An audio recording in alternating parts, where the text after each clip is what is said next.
Hello, it's Diane and welcome to my channel Beyond the Sewing Room.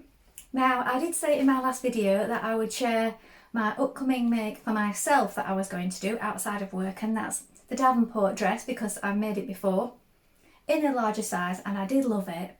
So I didn't get to size test it because the size that I made was a few sizes bigger than my size. But I really loved the dress and I bought this fabric, what I'm wearing now. So I'm wearing the dress now. I'm going to get up and show you so you can have a clearer look, and I will tell you all about the things I did on it. Now, I have made it to the pattern except for a couple of details that I have changed. Well, I've not changed, I have just modified them slightly. And I've got the most out of my fabric also, because fabric is expensive quite often, and if there's something that you really love, it's best to get as much out of it as you can. So I really love this fabric when I saw it in the shop, and it's a William Morris fabric and it's a cotton lawn. So if you didn't see my previous video, that's what my dress is made out of. Really love it. It's really nice feel to it. Love the pattern. And so if you're not familiar with this, it's a Friday pattern company and it's a Davenport dress. I think it's gorgeous. It's got really lovely details on it. So it has a yoke at the back. There are two panels here and here which you can't see, which is double, so it's faced on the inside.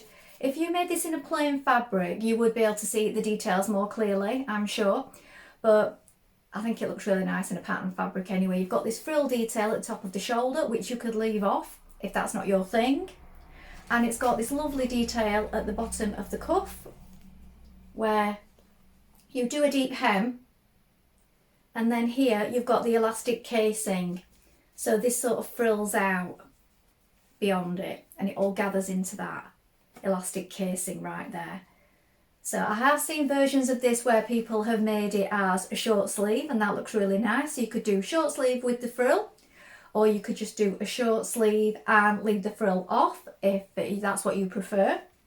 It's got this deep frill at the bottom. Now again, thinking of ways to modify this pattern if you wanted to, you could cut this frill twice and do one of them longer, and you could do it as a double frill and have a double frill at the bottom and have it a longer length, or do them both shorter and have two frills showing. So that's something I'd thought of. It's got a drawstring waist. I really like the way that the casing is done on the waist. It's really simple. So this dress looks a more difficult make than it is really. There's a lot to it, but it comes together so beautifully. And I will be making it again. So that's why I'm like thinking of ways that I could modify it and change it a little for the next one. I just really enjoyed making it both times, so I am going to make it again. It's such a pretty dress. So as I said, it's got a yoke at the back. I'm going to be showing you these details. Now, a few things that I did add to this one. So as I said, I didn't get to pattern test it. That's not what I mean. I did get to pattern test it. I didn't get to size test it because I wasn't making my size for the sample, but I just trusted it. I looked at the finished garment measurements and I knew that they would be fine for me, and I made the extra small. Now looking at the measurements and everything, I thought I'm not extra small, but then I looked at the garment measurements for finished. Now it's always best to do this because sometimes things have a lot more ease in than you would like anyway. So I have made things before in going on the size of my measurements and then found that they just drown me, and I think they allow a little bit too much ease of wear sometimes and things can look big and baggy. So I've ended up taking them in after the fact, and I've done that quite a lot with a lot of things, especially around the neck. I have to say I made the size small and I think this just fits me perfect around the neck, and I am small around the neck and here. The size measurements for my other measurements I probably should have made a small, but I will show you when I stand up. This fits perfect and I really love the fit of it. So I went on the finished garment measurements. So do check that before you make it up, because it is a loose fitting dress. It gathers into a drawstring. There's plenty here. So unless you're like quite big busted, I mean, do check. The sleeves are roomy enough.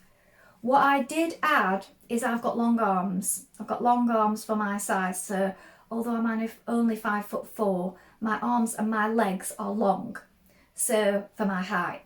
So what I did, I added an inch So I just cut the pattern pieces out as normal. I didn't do it at the places where it says to lengthen or shorten. I just added it on the hem of the sleeve. So I added in an inch at the bottom of the sleeve, and that has worked out perfectly for me. If I'd have done it to the size of the sleeve on the pattern, for me it would have been short at the wrist. So I'm really happy where that's gone. Now, size requirements for the amount of fabric that you'll need. So for an extra small, if it's 54 to 60 wide, you would need 2 meters 75. No, sorry, 2 yards 75 or 2.5 meters. So because I knew I'd made this before and there was a section left at the bottom, I bought 2 meters and 1/4. So I bought a quarter less because at our fabric shop you can buy it in increments of 1/4 meter.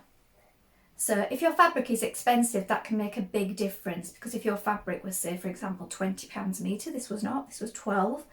If it was £20 a metre, you're saving £5 right there, and that could add up over time if you're making things. So I bought 1/4 metre less, just because I didn't want that extra fabric, because I would have bits from outside. You can probably hear my dog barking there in the background because my husband's just come back from where he's been. So yes, just do bear that in mind. If you test it on some scrap fabric or some old sheet or something like that, if you do a toile, you can maybe work out if you can buy a little bit less of the fabric. Now, some fabric shops do it increments of 10 centimetres. So there are lots of places where you can cut down on the amount of fabric sometimes if you don't want lots of wastage. So that's something to bear in mind. And then I also found that the dress would have been a little long on me for what I like. So the frill at the bottom, this part here, what I've done is on the frill, I've taken off a good, maybe 2 to 3 inch, I would say maybe 3 inch off the bottom, because I didn't want it as long as it is in the design and also this model. For that to lie that length and be made as it was on the original dress that I did, she is clearly much taller than I am, and that might be the same for you. Unless you're tall and you might want to add to it.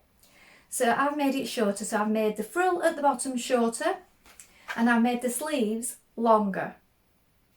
So that's what I've done on mine. So I'm going to get up now and show you the dress so that you can see the details more clearly and you can see it being worn. So I'm going to go and stand over here, so I'll flip you around.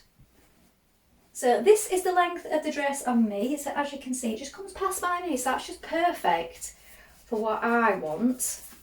And we've got the dress pockets here. I really like the detail of the pocket.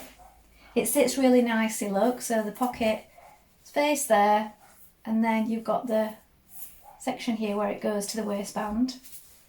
So they sit really nicely. Because it's a drawstring, you pull this in as tight as you want it, really. So as you can see, it's plenty of room in me, even though going on my measurements I should have been a size up. So it's quite a loose fitting dress. This is the length of the sleeve, look, with the extra that I added. So it's just perfect for me. I'll turn around so you can see the back of the dress. So it's gathered in to the drawstring like this, here. And then it's gathered here at the back into the yoke. So I'll move a little closer so you can see. The yoke at the back of the dress there, where it gathers in, and that's double faced. So on the inside that's the same fabric, right side facing on the inside as well. And then here you've got these 2 panels which are faced at the front, and at the neck it gathers into this elastic here. So this gives for a nice feature coming down into the drawstring, I think. And then you've got your frills here, which, as I said, if you're not interested in making the frill, you could leave that off.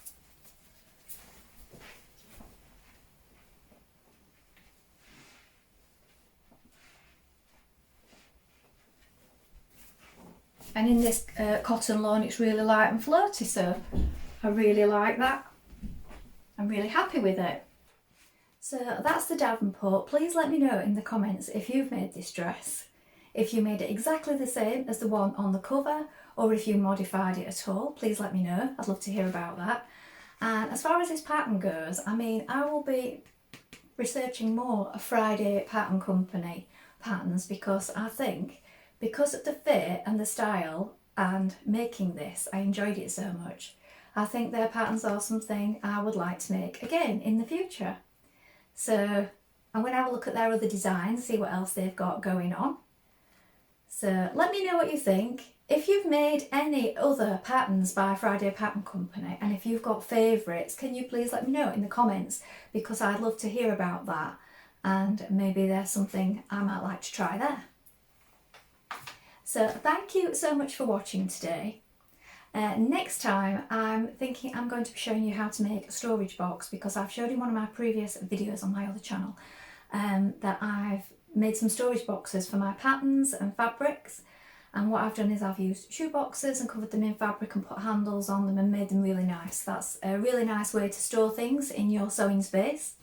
So I'm going to show in an upcoming video how to make one of those really easily from scrap fabrics, and I'll do a little tutorial about how to do that.